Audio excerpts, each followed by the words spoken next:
Well, welcome on in. And what's good, chat? I hope you're well. So, yeah, our discussion segment this week. Let's get into it. So this is kind of an interesting topic and something I kind of have um a decent amount of experience with, especially with um the current roster of artists that I have and the rest of the Music Money staff. So, um, the question: should you play shows early on in your career? And by live shows, I mean live shows, not URL or shows or anything like that. I'm talking in person IRL shows. So this will be kind of an interesting topic because again, it's going to be different for everybody. And as the majority of you know, well, as you should know, online and IRL networking matters equally. Both of them are very important, but some people will flourish in one or the other. Well, when we want to talk about live shows, right?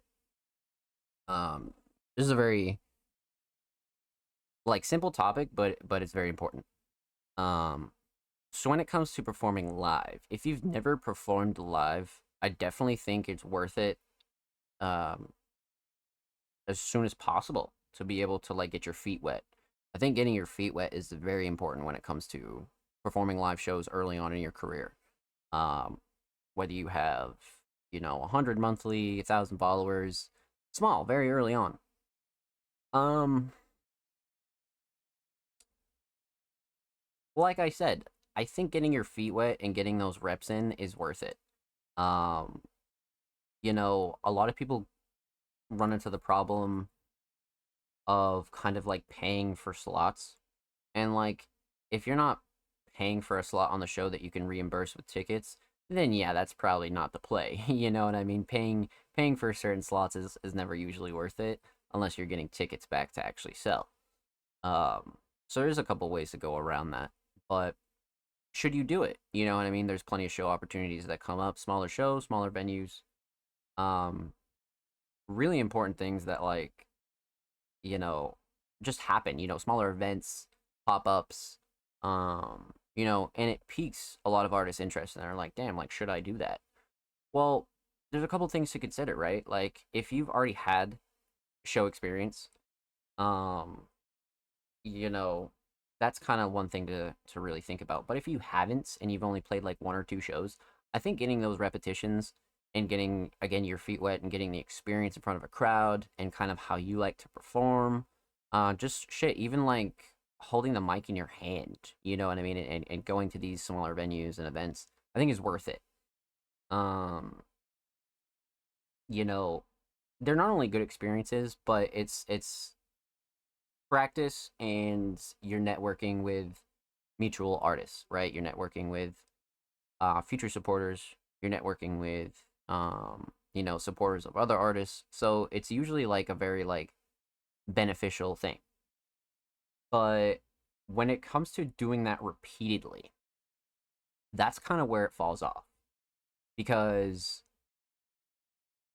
say you've played over like 10 shows, smaller crowds, 30, 50, maybe even sometimes 100 people. There's only so much you're going to get from that so many times, right? Especially with the cost of, doing better and better shows, renting out better and better venues, sound equipment, artist fees as well. A lot of that stuff isn't free. So early on, that's where you're going to reap a lot of those benefits, right? If you just want to get your reps in, I think that's totally perfect. But if you already have your reps and you've played a bunch of small shows, sometimes it's not worth it. Like, even if you have that big of a following, right? It doesn't always necessarily correlate to selling out a show. Like, for instance, you could take an artist with six figures on Spotify, right? 100K monthly, 300K, whatever. And they go to book a tour, a world tour, a United States tour, a Europe, Canada tour, whatever. And, only certain dates sell out. And it'll be dates like Florida or New York or Cali or Vegas or a lot of these kind of uh like obviously like bigger cities, but they're all, you know, filled with like very big art communities. But if you start booking places like, Indiana or New Mexico or a lot of the like rougher states, it starts to become very costly and very much like not worth it. Um, in terms of your return on investment, in terms of your benefit, and this is where the line kind of gets blurred, right? Because you could bring up a lot of cases where some people have really benefited from that. And this is why it's different for everybody. So if you garnered your fan base through your bedroom and you haven't played shows in X, Y, or Z, I think it'd be worth it for you to network. I think it'd be worth it for you to go play a show. You know what I mean? But if you've garnered your fan base through playing local shows and you know you can sell out your town hall of 50 people, there's no sense in playing that over and over and over again, unless you're upgrading venues. And then when you're talking about upgrading venues, you're talking about paying out more people. You're talking about headliners. You're talking about security. You're talking about sound equipment. So early on, when you spend that kind of money and you need this kind of budget, it's very hard to find it worth it to at least get your money back. And that's why early on it's worth it, because even if you lose money, it's still you getting your experience. Like you're getting the media, right? You're shooting photos, you're getting videos, you're networking, you're performing, you're actually getting practice, and you're meeting new artists. But that well runs dry. You know what I mean? And that becomes like a thing where it's like, okay, like I'm not really gaining anything anymore. You know what I mean? It's the same people, it's the same lineups. We're not upgrading venues. Shows are always, free or $10 or whatever. Um, so again, sometimes after a while, you won't really be able to gain anything from it. And that's where you got to go back to the drawing board, and not necessarily the drawing board, just really go back to the lab. And you need to start building your online base once again. And when bigger shows come up, I would definitely still jump on it. I wouldn't completely like axe the idea of a show. I would just pick them wisely. You know what I mean? Take as many as you want early on, but once you get that experience, I would pick them wisely. You know what I mean? Ones that are going to be beneficial, ones that you could, really get in front of like a new crowd, or really play with some artists that you've never played with before. There's a lot of like reasons why you'd still want to do it, but again, it's just not as fancy or as like beneficial later on. And again, like I said, that's why you go back to the lab and you're like, okay, like how the fuck can I garner more support? And that's pretty much where you got to go with it. And then eventually you'll be able to um have such a decent audience online that you'll be able to really tell where a decent show will be. You know what I mean? Take somebody like BLP Kosher, for instance. He played his first show not too long ago, and it's completely sold out. Yada yada yada, the whole nine. And that's what I'm talking about. As to where you did like he's even an extreme example because he went super viral, but he was still very underground before that. So when it comes to things like that, that's how you know. You're like, wait a minute, now I could definitely sell a show wherever. Because like, he certainly didn't sell a show in Florida. You know what I mean? It's LA, it's all these other kind of like West Coast areas. So lots of things to consider when it comes to actually doing shows, because I think they're great. But is there better things in certain points of your career that you could be um doing? Yeah, absolutely. Things like merchandise, things like paid features, things like a better team, engineers, producers, managers, graphic designers. You know what I mean? There's a lot of ways that those funds could go, and I don't think paying for a slot or paying for travel in every single case is going to be worth it. Which is like obvious, but there's very specific reasons why.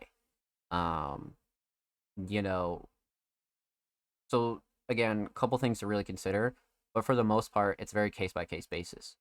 Because if you're at a certain point where you have all your reps, there's just going to be specific shows that you don't do, and there's going to be specific shows that you just kind of hop on because it's worth it, and it's for other reasons, right? Whether it be a new audience, whether it be something like a new lineup, you're actually getting paid $50 or something. Like a lot of those are worth it, even if your travel is getting paid for, I think doing shows like that are like worth it, very much worth it. But if you got to spend $500 every time you step out for a show, and you're not even making $100, sometimes it's not worth it. You know what I mean? Like sometimes that media and the recaps and whatnot are definitely good return on your investment of a show. But sometimes, man, you'll just be like, why the fuck did I just play that? You know what I mean? When you could have spent 500 on merch, you could have spent 500 on, promo or a feature or, organic, anything. You know what I mean? So, um, basically, to cap that all off, all the new artists out there, really just kind of consider your options and consider the things that I mentioned here, depending on your case. You know what I mean? Because again, it is different for everybody. I don't think that really applies to like one size fits all. Because everybody's in different positions and everybody really like comes from different backgrounds, right? Like some people, like I said, have that IRL pull. Some people have that online pull. But for shows, you need both because you want to pull out the online crowd, right? Because you want to get the gremlins in the basement. You want to get your crazy cult-like supporters to actually spend some cash to come out, and then you want the IRL people, your friends, your locals, the people that you already know are going to support shit, even your coworkers. That's why that IRL and online poll is very important when it comes to performing. So, yeah, for any really new artists out there that are really considering an opportunity or looking to do shows, those are some good tips on it. If somebody were to ask me, I could definitely expand on a lot more shit, but when it comes to really like making it simple and sweet, couple of ways to go about it, and my best advice would just be consider your options. Um, and usually, if it's too good to be true, sometimes it usually will be too good to be true. Um, so yeah, that's that, my friends. Again, if you're watching this on YouTube and you want us to really expand upon things like this more, definitely let us know. And again, if you're watching on YouTube, drop a like, drop a comment. You guys know the drill.